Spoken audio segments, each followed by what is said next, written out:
panel. I'm Angela Allen. I'm a restructuring partner at Jenner & Block, and I have the honor of serving as the 2020 TMA Chicago Midwest Chapter President. I would like to take a moment to thank our sponsors, and starting with our platinum sponsors for 2020, Associated Bank, Neil Gerber Eisenberg, Hilco Global, SAK Management Services, Jenner & Block, Catton, Portage Point Partners, Republic Business Credit, and Utica Lease Co. Thank you also to our gold and silver sponsors who have supported us throughout this year. It's been a different year, that's for sure. This program was originally scheduled for March 12th and was our very first of many COVID cancellations. And when we rescheduled for September, we were thinking we'd be in person, but here we are. We will continue to navigate our new virtual setting and provide our members programming and networking opportunities, and we thank all of our sponsors for their continued support. We have quite a few upcoming events, so please mark your calendars, and we hope to see you there virtually, and there are many more in the works. Please reach out if you have any ideas for programming as we continue to fill our 2020 calendar. So without further ado, I will turn it over to Christine Tiseo to introduce our panel. Christine is the Managing Director of Lincoln International, where she arranges financings for a variety of transactions, including acquisitions, mergers, dividend recapitalizations, and refinancings. Thank you to Christine and our entire panel for your time and perspectives today. And Christine, I'll let you take it from here. Great, thank you, Angela. So very, very happy to be here. Very pleased to be a part of this discussion, which, boy, what an interesting time to be having this conversation. So we do really have a great lineup of panelists today. And after having spent some time with the group, getting prepared and doing some Q&A on the side, I'm convinced you guys are going to think these are incredibly insightful, valuable, thoughtful thought leaders in the industry. And hopefully some of the takeaways you'll have from the discussion today will help you navigate through what are really some unprecedented times. So before we start, I think just a little bit of housekeeping. Angela did mention, let me just reiterate that there is a chat function at the toolbar of Zoom. If you have questions, we have allocated about 10, maybe 15 minutes of Q&A at the very end, but we don't want that to stop you from putting in questions as they pop up over the course of the conversation. So just use the chat function, tee up a question, send it to Angela, and at the very end, she will aggregate the most commonly asked questions and use the time to do a little bit of Q&A. So on that note, Angela, you did a nice job introducing me, so I don't feel overly compelled to introduce myself before I turn it over to the panelists. But just by way of background, just briefly, for those of you who don't know Lincoln International, I joined Lincoln 16 years ago. Lincoln is one of the largest top global middle market investment banks. We span over 20 countries, 600 bankers. We're in every major economy across the globe. Lincoln is very well known for sell sides and being one of the leaders in sell side, particularly with private equity. But in addition to that, we also have a very active group that we call Capital Advisory, which I co-head, where we do about 30 or more financings per year for all sorts of borrowers out of the US, and we have European counterparts. And so when you aggregate what we do out of Capital Advisory, we probably run about 50 transactions deep per year. And then we also have a market leading valuation practice. So very proud to be at Lincoln. It's a great platform. It's got me to where I am today, which is here, helping and hosting this panel. And so what you're really here for is to hear from our esteemed panelists. So let them introduce themselves, because I think they'll do a better job than I can. And so maybe we can start with Jack. Do you want to give a brief background on yourself? Sure, thanks. Hi, everybody, and welcome to the panel. I'm Jack Butler. I'm the founder and CEO of Birch Lake. We're a merchant bank that's in our 5th year of operations. We do both advisory and principal investment. We've raised about $250 million in direct and co-investments since we began, and got a great team of colleagues here. We've actually been back together in the office since the middle of June, believe it or not. We're part of the 10% that are back here working together, and we're delighted to be on the panel with our other friends and colleagues. And Mark, you want to go ahead? Yeah, thanks. And thanks, everyone. Mark Sotir, I'm the president of Equity Group Investments. That's the private investment arm for Sam Zell and his family. We focus on direct investing, very much like a PE firm, except the capital is coming from Sam and his family. So very flexible. We cut across industries, mostly equity investments, and we'll talk about this today, but we'll do other things in the capital structure as warrants. And probably the biggest thing is we invest the capital for a long period of time. So Sam's, I think one of his companies he's owned for 34 years. We own a lot of companies over 10, 15 years. And so that's really the orientation of the business. Thanks. Great. Charlie? Yeah, great. Thanks, Christine. Hi, everyone. I'm Charlie Asfour. I'm the managing partner of Aves Capital Management. We focus on investing in complexity, which frequently means stress and distress, and there's been a lot of complexity lately. We focus on the lower middle market, which for us means 100 to 300 million in revenue. And we are fairly active right now. So looking forward to talking to everyone. And last but definitely not least, Chris. Hi, everyone. I'm Chris Brown. Not the hip hop star. Sorry if some people are disappointed. I work at Allstate Investments. I'm on the private side of the house in what we call our opportunistic group. Allstate Investments obviously is investing all the premiums that have been paid in over the years of Allstate Insurance. On the private side, the opportunistic group, again, which is the group that I'm in, we're kind of in between our private equity team and kind of a more traditional lending team. So we're really kind of tweener capital, looking for kind of 12% and above returns, but with downside protection. Uncorrelated is something that we strive for. So happy to be part of this panel. Great. So why don't I kick us off by asking a very simple question. What is going on? So you have COVID, you have the related economic, apparently, fallout, which should be far-reaching. But if you look at all the economic statistics in the markets, it just doesn't seem to be playing out the way you would expect. You have a stock market that's sort of had a very short bear period and now is powering back up. On the debt side, you have the high yield market that's on fire. Some of the cost of capital has tumbled to the point where it's like some of the issuances are at 5% all in. The high yield, the broadly syndicated market is maybe a little bit slower to catch up, but that is also starting to accelerate. Even at Lincoln in our own deals, we're seeing, value in some of our deal valuations, leverage, pricing that is almost like pre-COVID levels. So it's sort of interesting. Everyone thought in March, stress, distress, it's coming. And that COVID was going to be the catalyst for a change in the market. But did it happen and we missed it? Is it yet to come? What is going on out there? So maybe, Chris, I don't know if you want to kick us off on that point. Any observations? There were a lot of points in there. There's a lot there. Yeah, go ahead. So, I mean, as we talked about, it's fascinating. Like, did we miss the distress cycle?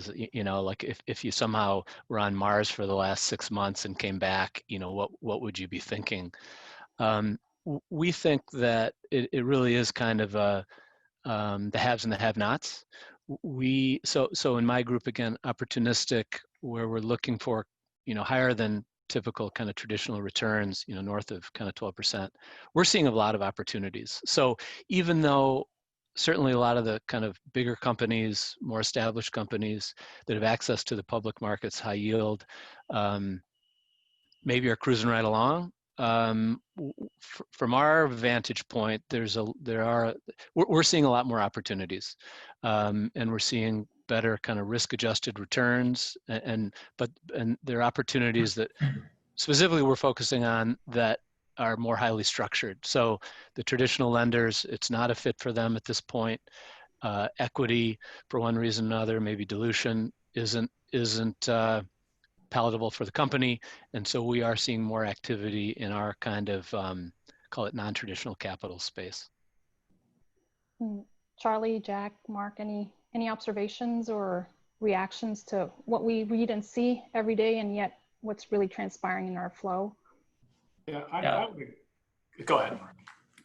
Well, a couple things. One, I think, look, COVID, I mean, everyone's talked about it, but I think COVID in some ways has shifted a lot of consumer behavior very sharply, very strongly. And I should have started by saying, look, I agree with this have and have nots, type of view. It's not just we're in a recession. It's not just people are unemployed. It's not, there's a financial crisis. People have changed behaviors sharply and dramatically. And that's led to some big demand shifts across industries. And so I think you parse what's going on by industry, and it starts, some of it starts to make sense. So, real simply, people used to eat out and now they don't. So if you're in food service, you're getting crushed. But you're eating at home now. And so guess what? Grocery stores have a lot of volume going through. So these shifts aren't soft, and they're very, very significant, and it is therefore creating the haves and have-nots. And where it goes over time, we can talk about. But I think that's what's happened. It's not sort of a consistent jolt across the entire system. Some industries benefited, some didn't, and it's all driven by this abrupt change in consumer behavior. And Charlie, you want next? Yeah, I agree with all that. I think, people pay attention to the public markets, obviously, because it's something to look at on a daily basis. And I think the public markets have been somewhat misleading in that, a lot of the key indices have become very heavily weighted toward the tech sector and other sectors that have performed incredibly well. But I do think there's a lot of public issuers whose stocks haven't quite rebounded nearly to the degree that some people may think. And I think that goes back to kind of the haves and the have-nots. In the private markets, I think it depends on what you're looking at. For companies of scale, there's just more liquidity. And I think it's, a term we like to use a lot is there is no better alternative. And there's a lot of liquidity in the markets, both public and private, with a need to be placed somewhere. And, there's kind of a continued search for yield, and that liquidity has presented a lot of opportunities for companies of size. And Christine, I think when, wherever there's a lot of volatility and disruption and displacement, there's opportunity, right? And we are in this gathered as the Turnaround Management Association sponsoring this event, right? And I think there is a lot of opportunity out there. And I think there is, I think we haven't yet begun to measure the degree of displacement and disruption that there has been in industries. You only have to, one advantage of being back in our offices since June with 10% of the other people that are in our building, with 90% of the people gone, which is true in every commercial building in the city, right? Is if you go out for walking to lunch, if you can find a place that's open, you walk through downtown Chicago, and I've been traveling to New York. I will tell you it's true in Midtown New York, Manhattan. It's true in Boston. I don't care what big city you walk through right now, right? Everything is a shadow of their former selves. Things are shut down, and the economic carnage associated with that, right? We have yet to begin to measure, and the markets, in my opinion, are completely masking what's going on because the markets don't bet against the Fed, right? The Fed's pumped more money into this economy in the last 15 months than in our lifetimes in terms of emergency funding, right? And there's trillions more going in by the Fed and by Congress yet to come, right? And so I think we're, and there are winners and losers and all that. Who gets the money, who doesn't get the money, who's got, if you're in the right industry or the wrong industry in terms of how COVID's hit you, right? Because, you don't particularly, commercial real estate, clothing and retail, hospitality, transportation, name it. There's, on the other hand, if you're a logistics guy, logistics is pretty good right now. It's good to be in warehousing, right? It's good to be, it's good to be a food. It's good to be in the food industry and delivering, and having grocery stores be your point of sale, right? And so I think it's good to be Walmart, right? But it's not good to be a lot of other things. And I think that this is not, this is not the V-shaped blip where all of a sudden we're going to figure this all out, right?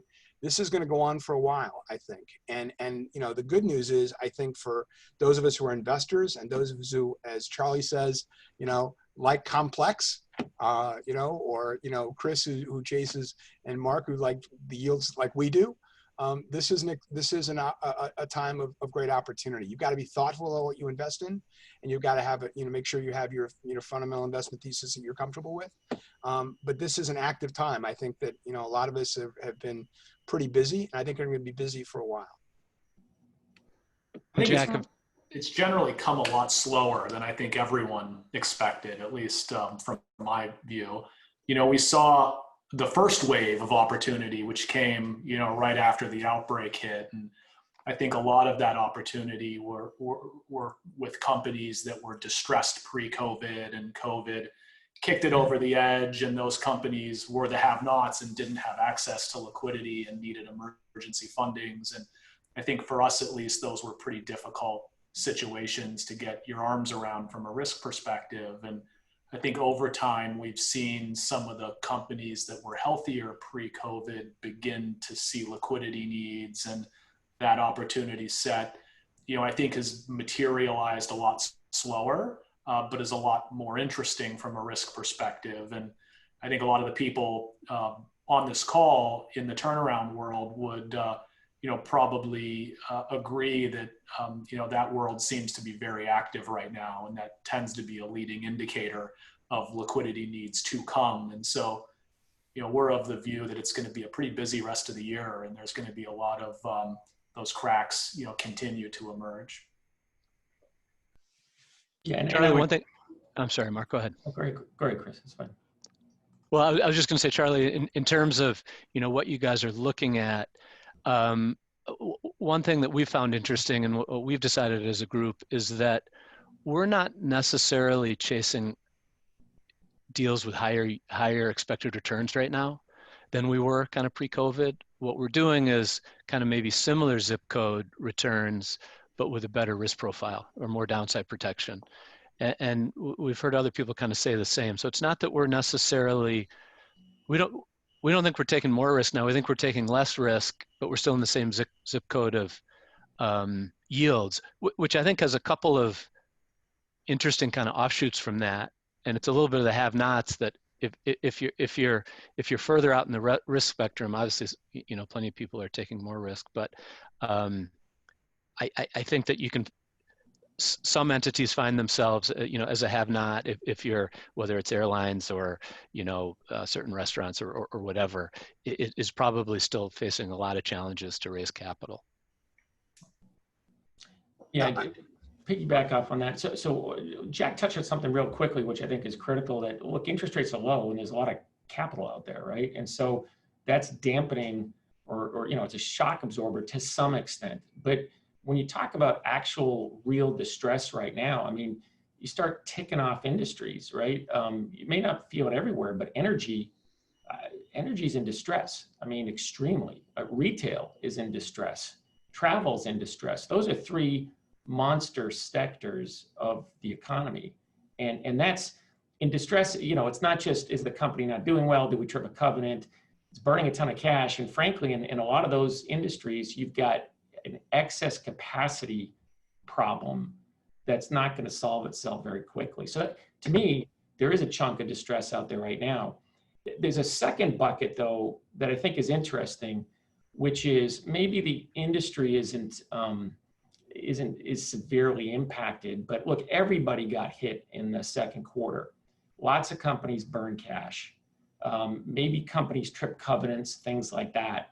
And so everybody did the normal stuff. They cut CapEx, they shrunk their working capital, all that kind of stuff to slow the cash burn, because none of us knew what the second half was going to look like. And part of the question is how long it continues. But even those companies that maybe aren't fully like a true distress situation, one of the questions is going to be a little farther down the road. Even if things flatten out, start to grow up for those companies, where do they get the capital to grow? I think that's where there's actually a real set of opportunities coming down the pike. You shrink your working capital, it's time to grow again, and where do you go? And so I think there's going to be a big capital need from businesses that maybe aren't in these sectors that are struggling so severely. I think there's another opportunity too, is if you think back to 2008, now it was a different crisis and it was a systemic break in the financial system, and a lot of capital was locked up because people were afraid to deal with counterparty risk. So it was an entirely different kind of problem. But what it wasn't, what's the same is that depending on the industry you're in, take the automotive industry, when people produced half as many cars as they normally produced, nobody's budgets worked. And the enterprise values dropped down artificially down to a ridiculously low number, that if you actually have to crystallize it at that moment, right, you're in a terrible place. And on the other hand, if you can bridge it through, then you end up having value. Well, there are so many industries right now and so many businesses where there's fundamentally good businesses, right? They are in the midst of a trough or a nadir associated with this macroeconomic pandemic stuff, that if you can figure out how to bridge it, and if you can get in and own it or lend to it with the right kind of warrant package or whatever however you think about it, and pick the right companies with the right value propositions, those values are going to recover. And if they can recover with you having a piece of them, right, that's the big opportunity right now. So it's not just the haves and the have-nots. It's strategically looking at opportunities where there is this pattern playing out that we all are experienced with, right? That will give us the opportunity to see some real returns over the next 2 to 5 years. That's, I think, one of the things that excites me, because I think there are a lot of those opportunities. Jack, how many of those opportunities do you believe you'll have access to versus the lenders? And how patient do you think they'll be to ride it out with their borrowers and amend and extend and keep kicking the can forward, and be part of that solution versus forcing events that may put some of these assets in the hands of others? I'm not going to get in trouble with by naming lenders because they're No great names. real sources to us. But No I will names. tell you this: I'm sure that Mark and Chris and Brown have seen this, and you have too. I'm sure, Christine, there's a full continuum of behavior out there among lenders. There are I would say a lot of people are amending and extending and cooperating. At least they were into the third quarter, right? I think some of them are getting a little bit more irritable now, but they're than they were.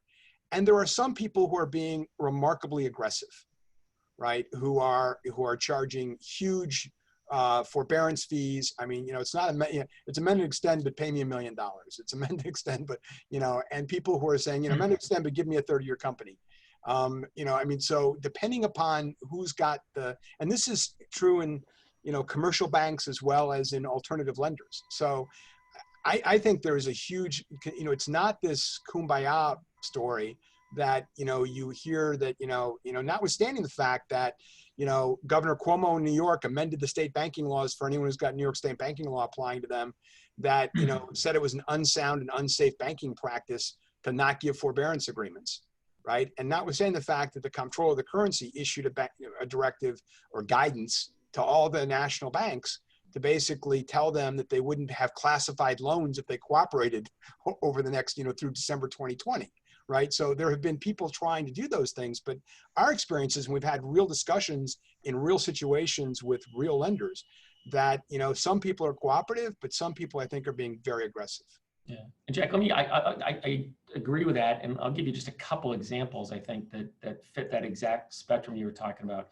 So we've got a few businesses in the energy space, and you can't get a lender to answer a phone.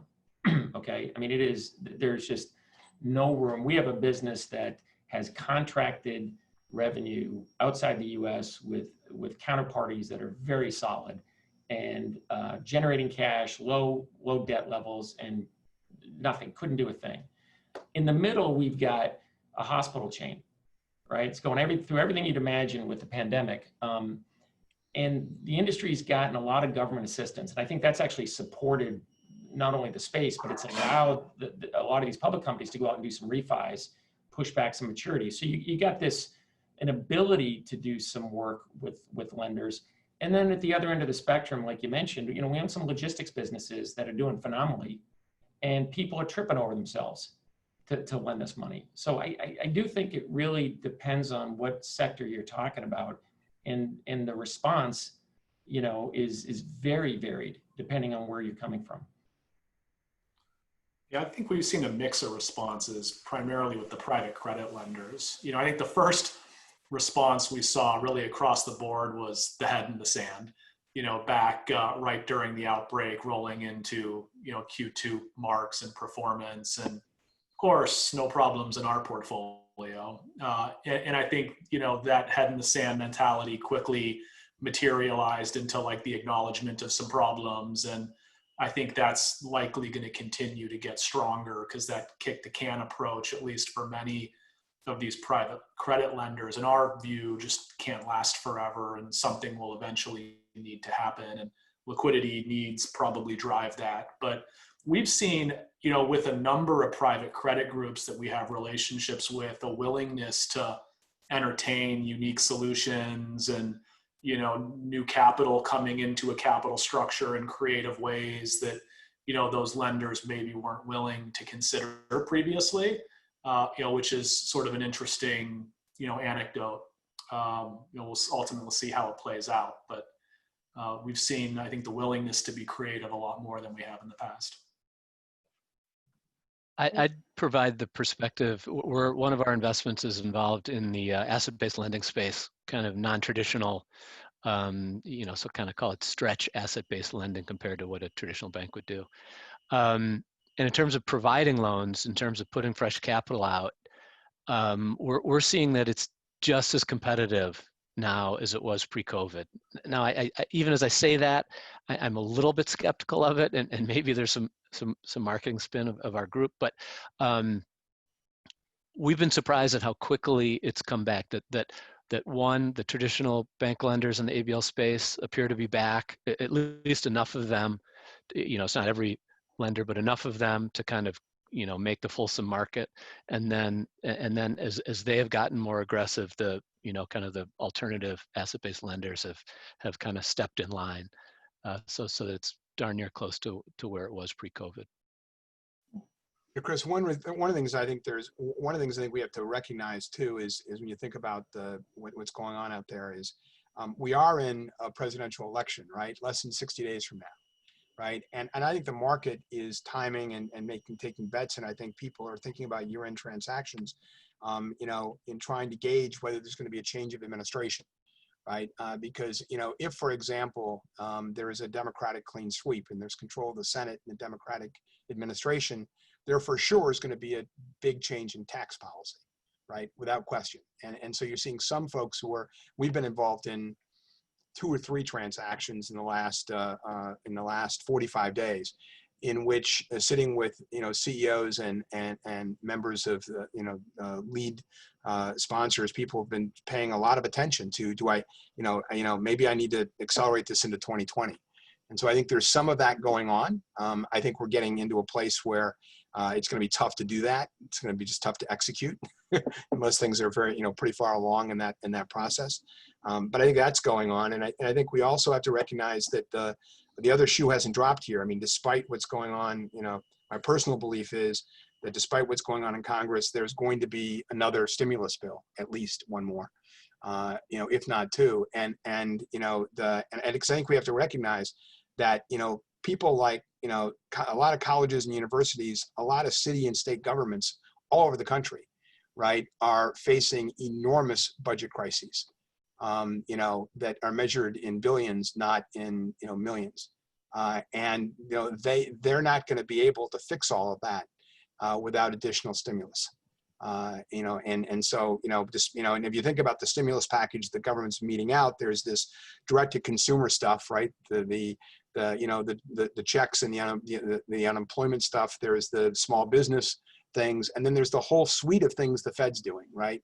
Using its traditional emergency lending authority and then the special programs Congress has given them. And I think the real question for politically is going to be, how does that all meet out? And, where does the pendulum fall from a political pressure perspective over the next month or so as they head into the run up to November, the first week of November. So I think that there's going to be some other outside influencers in what happens over the course of the fourth quarter, which I don't know that any of us have our crystal ball to see how that's all going to play. So maybe we'll change the focus a little bit.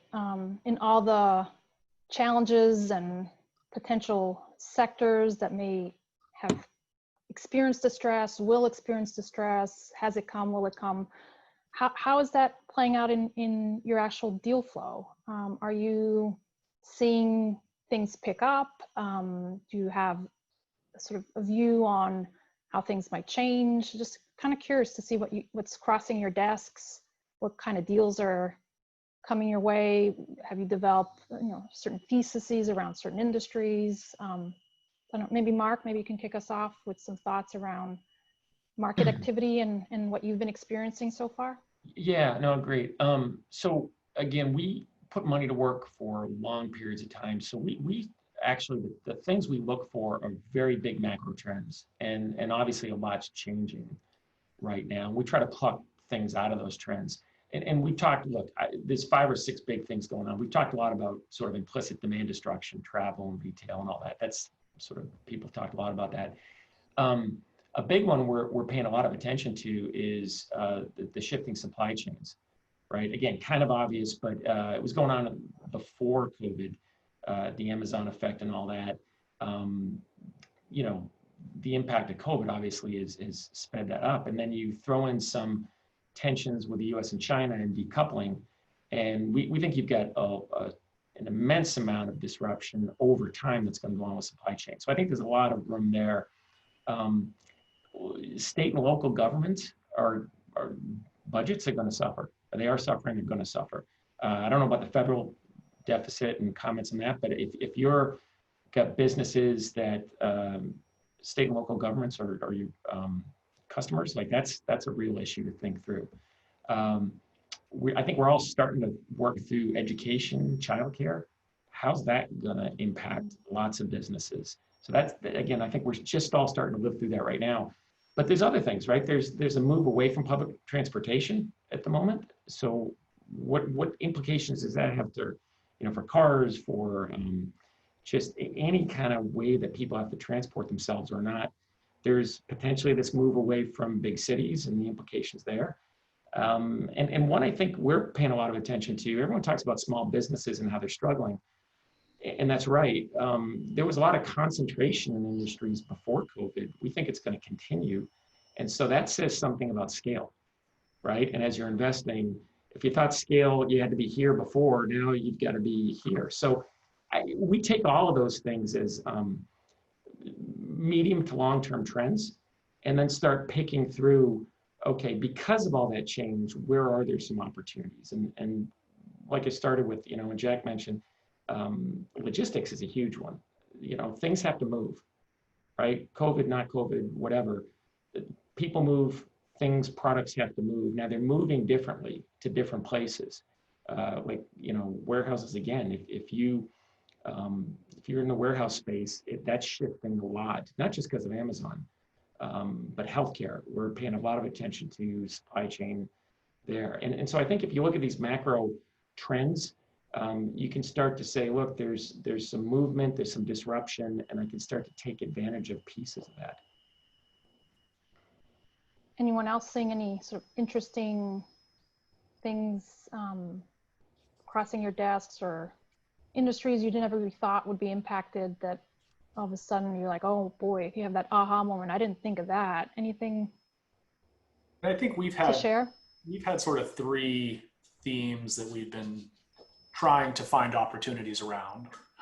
One of those themes have been just the lack of access to capital. And this kind of goes back, and I think we saw more of these opportunities right after the outbreak happened and the debt markets dried up, and there was just a lack of liquidity in the market. And we saw a lot of opportunities where we could come in and provide something that looked like fairly traditional debt capital, but priced more like equity. And I think that opportunity set has changed quite a bit as more liquidity has come back into the market. And it kind of goes back to the haves and have-nots. I think the haves have access to more traditional capital today and are continuing to get more access. And so, we're seeing less of those opportunities. I think the second theme that we've seen is the sort of bet on COVID recovery. And it goes back to what Jack had mentioned earlier around businesses that will rebound. And if you can invest at a fairly attractive attachment point on normalized, earnings and capture the upside of providing that runway through to the other side, those have been, I think, interesting. We've struggled a bit with many of those because the duration aspect of that is a little bit unknown. And for that company that's sort of has potentially an indefinite amount of cash burn, that can change the picture pretty quickly. But we've been looking at a lot of opportunities that fit that theme in and around healthcare, dental and optometry and other sort of multi-site healthcare providers like that, where I think can get a little bit more comfortable of a near-term recovery.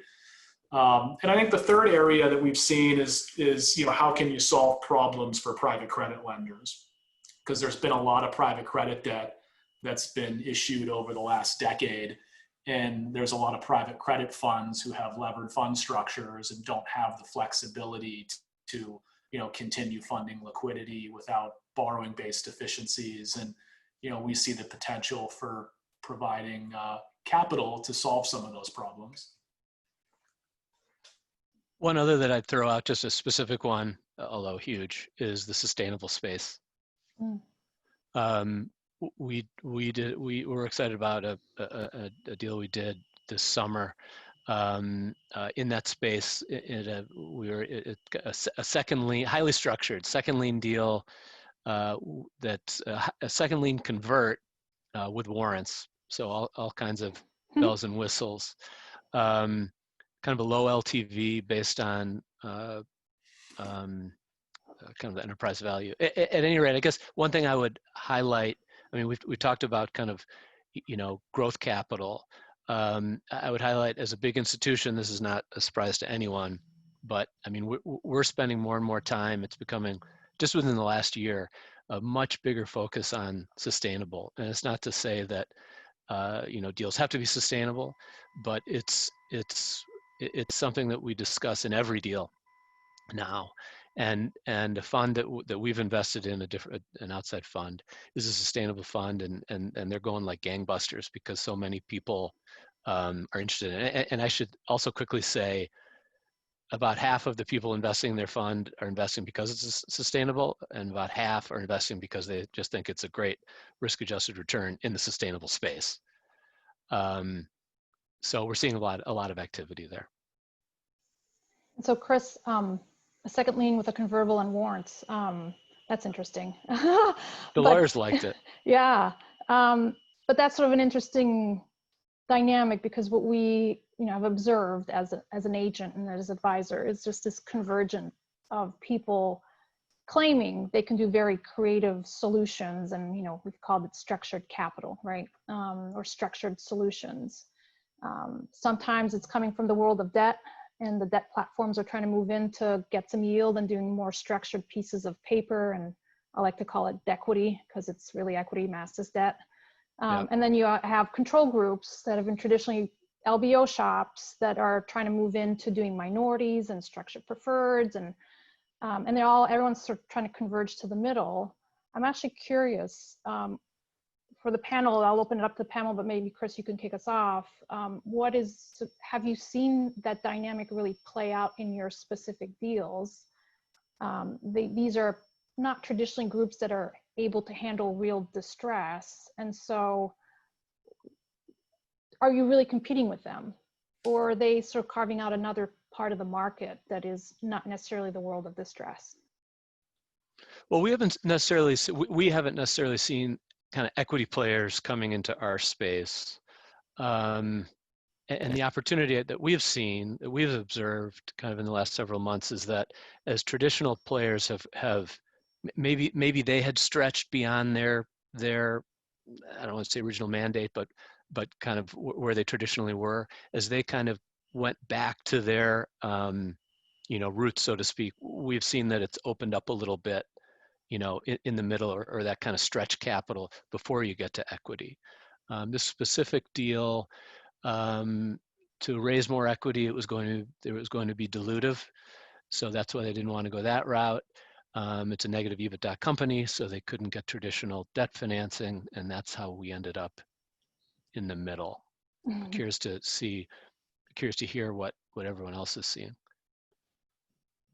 Since we began, I mean, one of the principles that we founded Birch Lake on 5 years ago was being a structured equity investor, right? I mean, from my perspective and from our team's perspective, we look for opportunities, where we can get equity returns, for playing somewhere in the capital structure that we're comfortable, right? And where that is changes in every transaction, right? And sometimes it's in multiple places in the transaction, but it really is sort of figuring out, so I agree with you. There are deals that get done, and we've done them, where we are nominally the secured senior creditor in the transaction. But if you peel back the layers of the onion and you looked at our investment thesis or read our investment committee memos, you would understand that we actually have underwritten it, understanding that not only do we want equity returns, but there are some risks associated with the transaction that, are not, traditional senior credit risks. And I've said another way, what I think you try and do is you work very, very hard to figure out where the fulcrum is in these things. You figure out where you think you've got risk, and you try to make sure you've got downside protection, like Chris talked about earlier, right? It's very, you need to have that downside protection, and you need to kind of sort it through. So I think you're getting creative structures from people, not just us. I think everyone on this panel does something like that along those lines with many of their investments. So I know what you're talking about, Christine, some other folks just coming from outside of, The world of our industry, distress, right? and just offering so-called structured solutions. I think we'll see how that all plays out over time. I've seen that product. I'm not sure it will, with that, we haven't seen the exit for that yet, I guess is the way to say it. Yeah, I would agree with that. I think what you described, Christine's like exactly what we've always done. And we haven't really seen, at least at the end of the market we play in, which is the lower end of the market, an inflow of competitive groups like that. I think we've seen, even pre-COVID, pockets of the private credit community beginning to stretch down the risk spectrum and take on more risk and consider structured equity. But I think that was generally in healthier, more plain vanilla buyout-like transactions. And I think, it's easy to stretch down the risk spectrum when everything's going up and to the right. I'm not sure I agree with Jack completely. We'll see how those investments ultimately exit.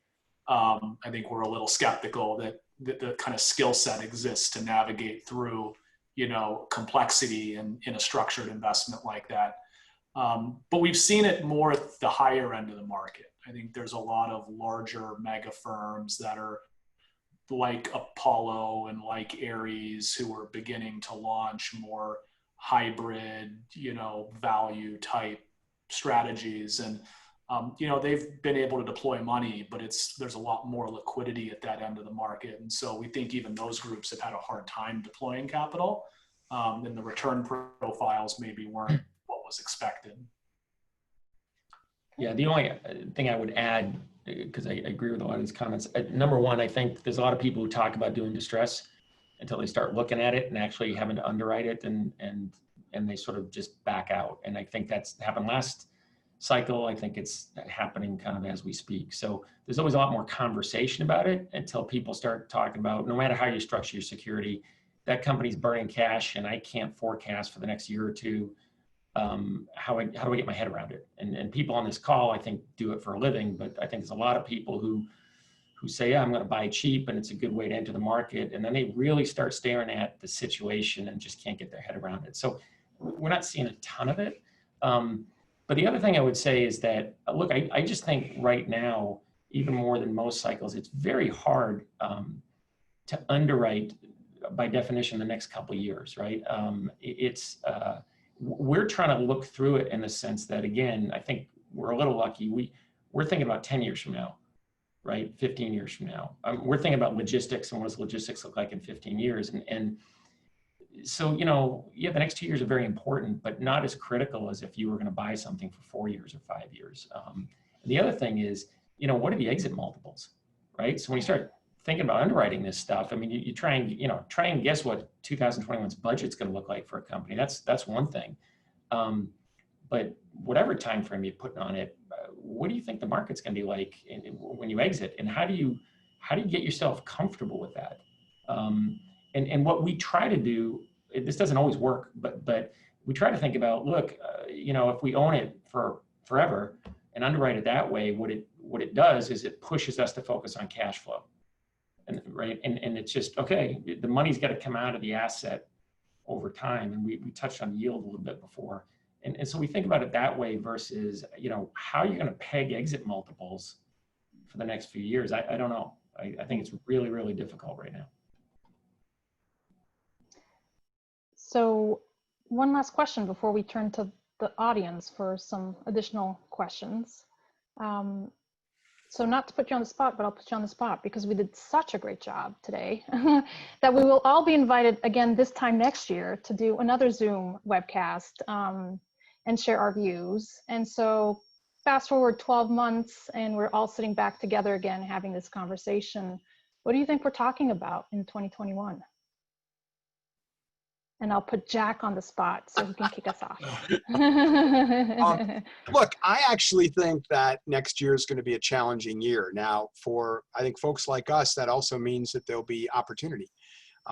Because I do think there's going to be continued dislocation and and real volatility around. I mean, that typically happens. Whoever the next president is, the buck is going to kind of stop, as the calendar turns, right? And we're going to, hopefully, knock on wood, there is going to be some kind of a solution for this pandemic, but it's not going to just stop. There's no switch. There's no switch here. There's no just like I'm going to flip the switch and we're all done, right? And as a result of that, we talked about some of the industries, but if you think about just how city and state governments are going to think about their budgets for next year. Take Chicago, right? Conventions have been canceled through mid next year, right? The impact that has in Chicago, not just the billions of dollars of tourism dollars, right? But the hospitality taxes, the rooms that aren't going to be used, the budget hole, and for every car that's driven, every room that's occupied, every dinner that's eaten, every bottle of wine that's drunk, in this area, the city gets part of it. They get their share, and actually a pretty high share if you look at some of the percentages, right? That's all gone.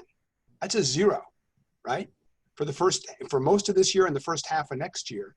And that's being replicated all over the country. And I'm just saying is that play hasn't played itself out yet, right? And nor have some of these challenges when, Mark hit it right on the head. There have been fundamental changes in consumer behavior that is not going to flip back on. It's just not going to just say, okay, March 1st, we're all going back. And everything's going to be perfect, and we're all going to travel again, and we're all going to go to conventions, and everyone's going to be in rooms with 300 people.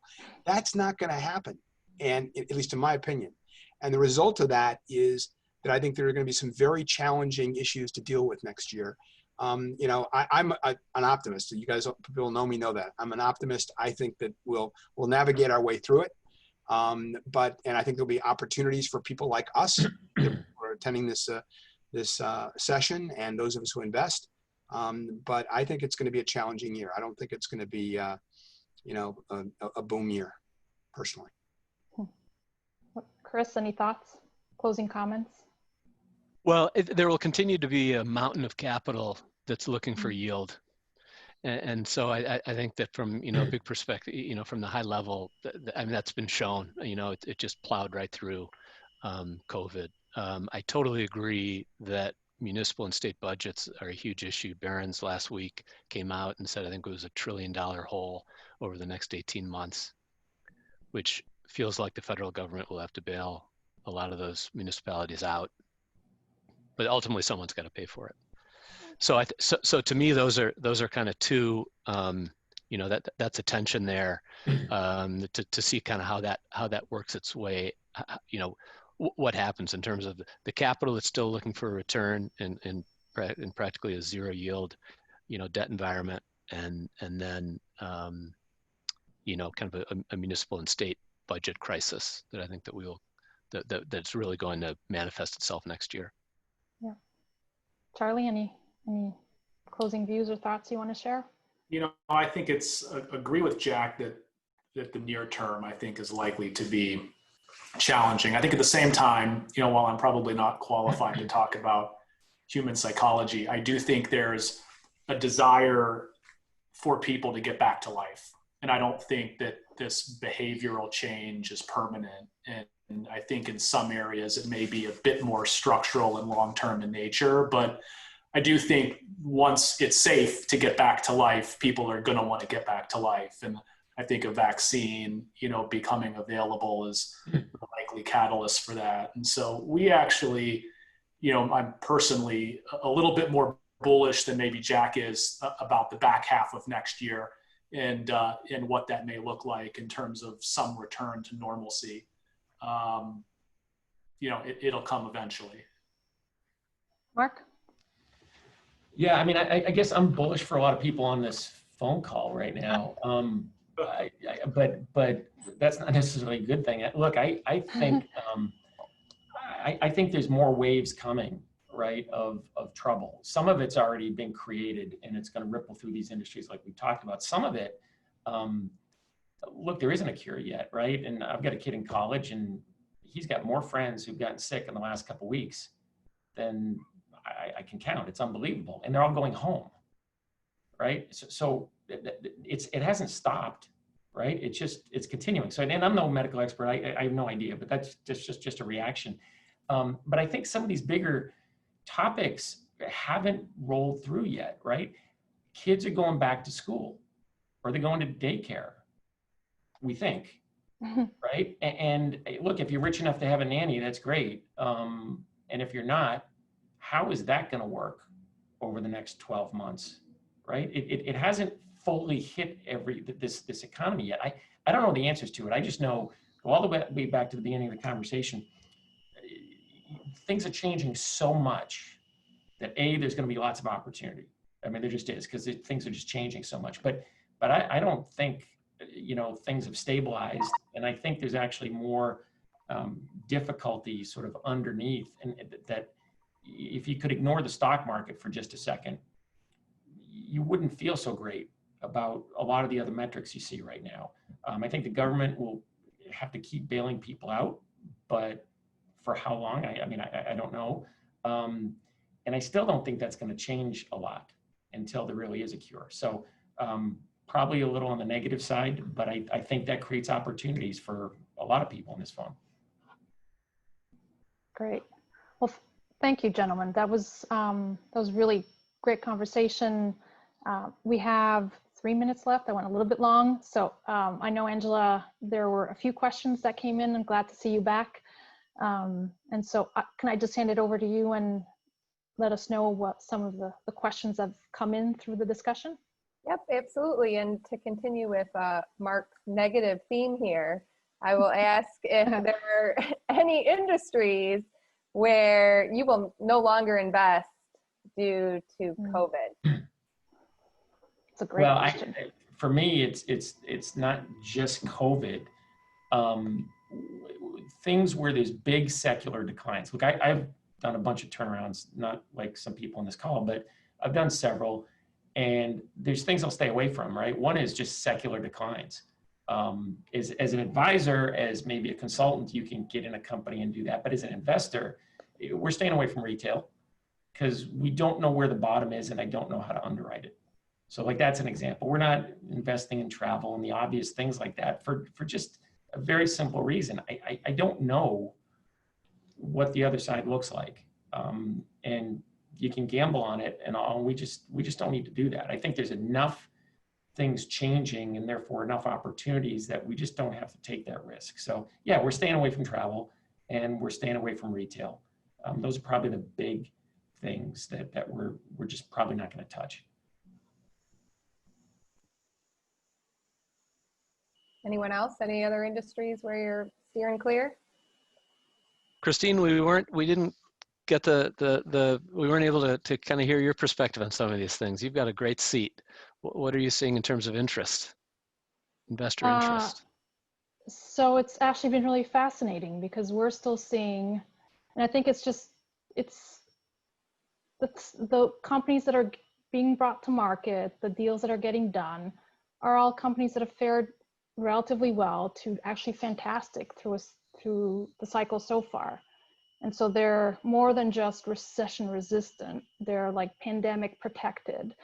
And so to that extent, we're seeing, because there's so few deals and there's still so much capital, convergence around those transactions and really healthy multiples, really good valuations, almost like COVID never happened. So it's a little bit strange. It's not what we expected necessarily out of our group. Our group is particularly busy with acquisition financings. We thought we would be very busy with stressed financings and taking out fatigued lender groups, but instead we're spending most of our time helping sponsors buy companies and finding leverage for them and getting really good processes underway and lots of interest on the debt side. So it's almost like it never happened, at least for now. But I do agree For the with haves. For the haves. We just haven't really seen the haves not yet. It's coming though. We do believe it's coming, but we haven't seen it yet. So as a sort of a follow on to that, when underwriting deals, how are you handling assumptions for projections given that, the future is so unknown, at least in some sectors in particular? Anyone have any thoughts on that question? Well, I'll give one example, and it's similar, I think, to what one thing that Mark mentioned, and that's just, uncertainty. So a space that we had been involved with and really liked was aircraft leasing. Obviously that's been, might be the, fighting for number one in the, most disrupted space. And we've chosen, in terms of how do we underwrite it, we're just not doing it because at this point, we think, eventually, travel is going to come back, but at this point, we just don't know when, air travel is really going to come back, especially for business people, which, as everyone knows, is the more lucrative part of it. So in our underwriting, there's some things that we just because of uncertainty we've just chosen not to pursue. Yeah, I agree with that, and I think we've seen it, interestingly enough, on a reverse basis. And so we've looked at a couple of companies that were pre-COVID not performing that well, and because of COVID have just taken off and are performing incredibly well. And I think there's a similar question of sustainability and how do you get comfortable that that level of enhanced performance is going to continue long term. And so it's the same concern, but in a reverse way. And we've seen that 3 or 4 times, which is, we haven't gotten comfortable with it for a lot of different reasons because you just don't know. And it's really speculating at the end of the day. But I think it really just depends on sector. Yeah, the other thing I would add, if you we're looking at our portfolio companies right now. So putting aside for a second, how do you underwrite something that you're not on the inside, you're looking in? We're sitting on boards of companies right now starting to build their business plans for next year.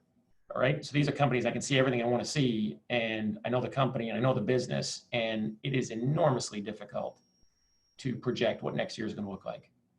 So one, I think it's just incredibly hard. 2, I think it's interesting where we're immensely having to scale back a lot of management teams on their belief on how good next year is going to be.